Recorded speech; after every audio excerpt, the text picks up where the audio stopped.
I was born to preach the gospel. I was born to preach the gospel. I was born to preach the gospel. And I sure do love my job, yeah. I was born to preach the gospel. I was born to preach the gospel. I was born to preach the gospel. And I sure do love my job, yeah. Yes, I really love my job. I'm a disciple that makes disciples that makes disciples. Oh, I'm a disciple that makes disciples that makes disciples. I'm a disciple that makes disciples that makes disciples. Yes, I'm a disciple that makes disciples that makes disciples. I'm a disciple that makes disciples that makes disciples. I'm a disciple that makes disciples that makes disciples. Get firmly rooted. So let's get firmly rooted. Let's get firmly rooted. So let's get firmly rooted. Oh, I'm a disciple that makes disciples that makes disciples. I'm a disciple that makes disciples that makes disciples. I'm a disciple that makes disciples that makes disciples. Let's get firmly rooted. Firmly rooted. Let's get firmly rooted.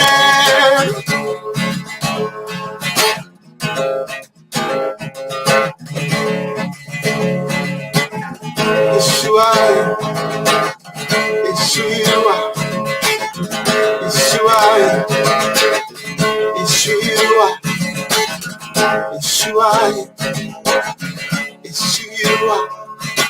I'm a disciple that makes disciples that makes disciples.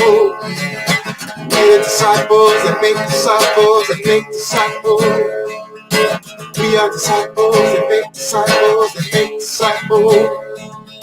We are disciples that make disciples that make disciples. Let's keep firmly rooted. Firmly rooted.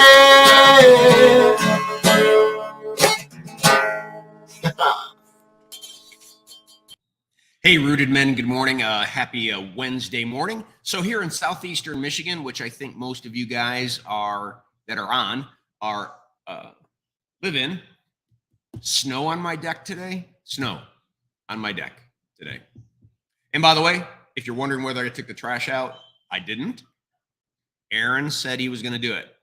So if the trash doesn't get out, it's Aaron's fault. No. Oh, goodness. All right. Brian Fleming out in the YouTube world. Good morning. Ken Gooch. Good morning. Bobby Roop. Good morning. Bert Reggiani. Good morning. Looks like one or two others are popping in.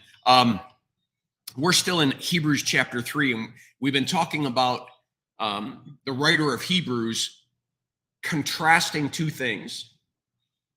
Contrasting the Israelites who were redeemed and saved out of Egypt and promised to go into a promised land by God, and how their disobedience got them in trouble. So why is he writing this to a New Testament church? So that we don't make the same mistake. You see, we're redeemed by way more than Moses and way more from than Egypt. We're redeemed from hell itself and the devil itself and our sinful nature itself. We were redeemed from all of that, and we have a proper, perfect relationship with God. We enter into his kingdom right here, right now, and we will enter it into perfection the day we die. The point is, will we fall into the same traps that the Israelites did and hence hurt and harm this abundant life that we should be having with our Father. Let's read it, and I'll go back to it real quick. Who were they who heard and rebelled? Were they not all those Moses led out of Egypt? And with whom was he angry for 40 years? Was it not with those who sinned, whose bodies fell in the desert? And to whom did God swear that they would never enter his rest, if not to those who disobeyed? So we see that they were not able to enter because of their unbelief.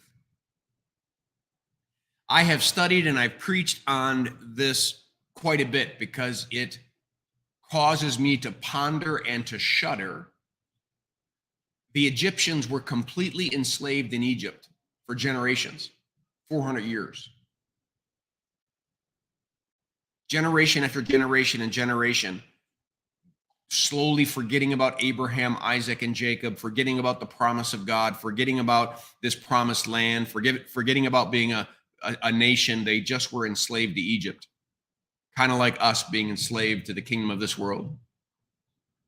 And one day Moses comes back home and says to them, they're going to be redeemed and saved. He's going to be set free. And God performs all these miracles in Egypt. He just pounds the Egyptians. He just pounds them and pounds them and pounds them, showing that he's the God of the universe, that he is in control, that nations have no power unless he gives that to them and he can take it away.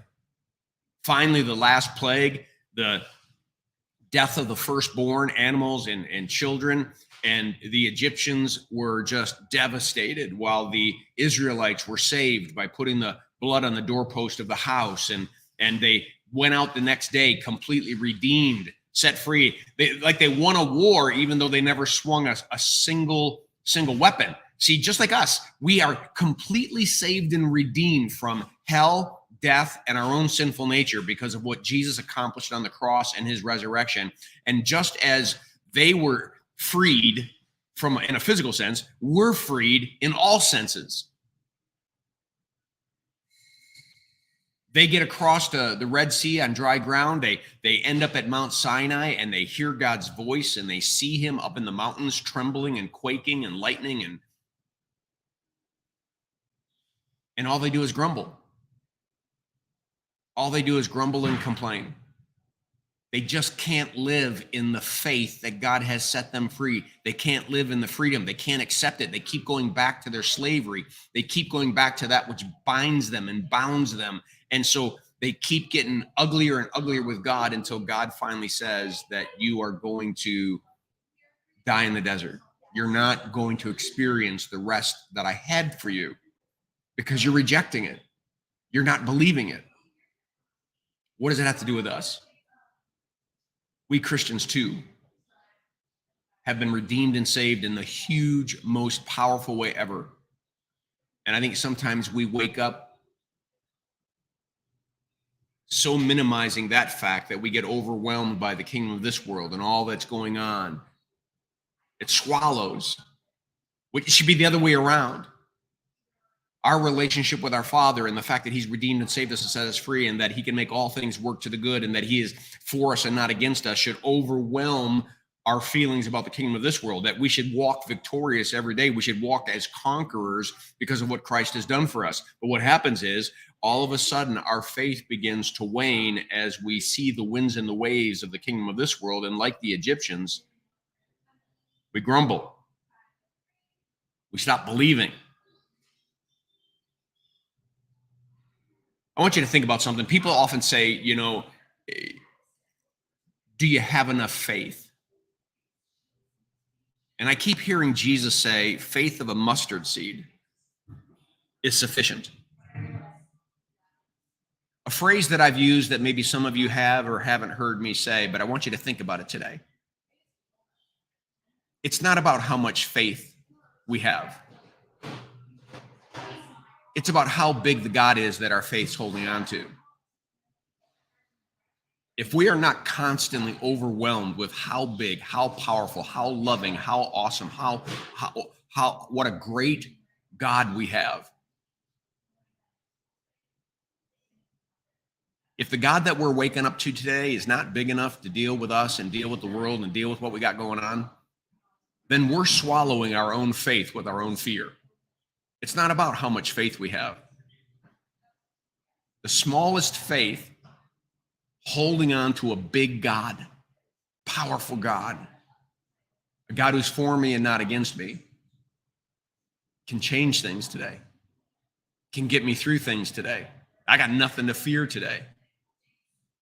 Not because of my faith, but because of how big and powerful he is and the truths that I know about him. This is what the Egyptians lacked. The Israelites lacked. They just couldn't step into the freedom, the power, the authority that they had because they were now God's children on the move to a promised land. Let's not make the same mistake, gentlemen. Let's wake up, no matter how small our faith is today, holding on to a really, really big God who goes before us, who's for us and not against us. He can even take bad situations and turn them into good.